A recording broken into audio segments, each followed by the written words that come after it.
दो चार घर, 200-400 बीघे जमीन, ज्यादा से ज्यादा 500 बीघे, इतना ही बनाए होंगे ना।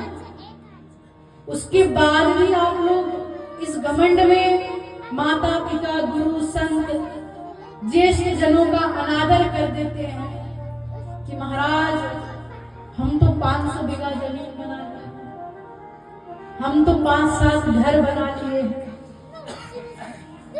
तो हम लोगों को भगवान श्री रामचंद्र जी से सीखना चाहिए, जिन्होंने इस पूरे संसार को और संसार छोड़ने वाले पूरे ब्रह्मांड को बनाया है। वो भी जब धराधाम पर अवतरित होते हैं तो वो हमको बताते हैं कि अगर मुझे भी संसार को पार करना है, इस भवसागर से पार होना है, तो मुझे भी माता पिता गुरु और ज्येष्ठों का सम्मान करना पड़ता है, वरना मेरी भी नैया पार नहीं होने वाली है।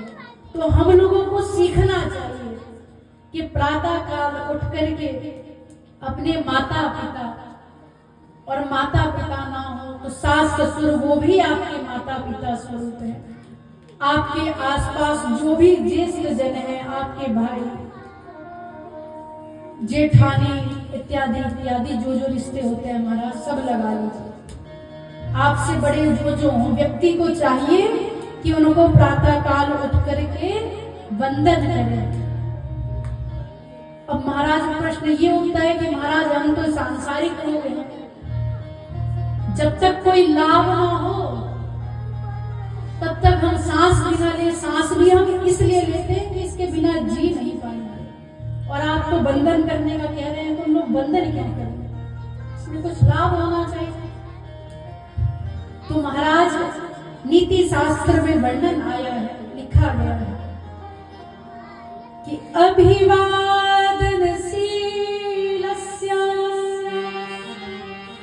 नित्यं वृद्धोपसेविनः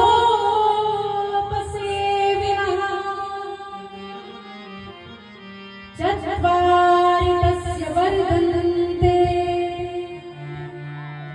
आयुर्विद्या।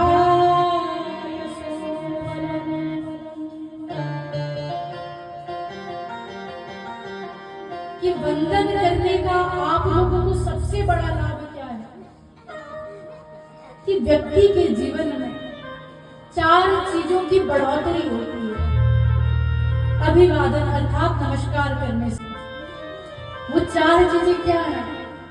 आयु, उम्र, विद्या अर्थात ज्ञान, यश और बल। यश अर्थात आपकी कीर्ति प्रतिष्ठा, बल अर्थात ताकत।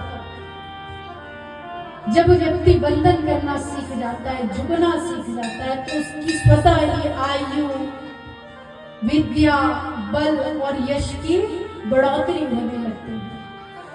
इसीलिए महाराज हम सभी को चाहिए कि हम सभी लोग भगवान के द्वारा दी गई वंदन करने की शिक्षा को आत्मसात करें।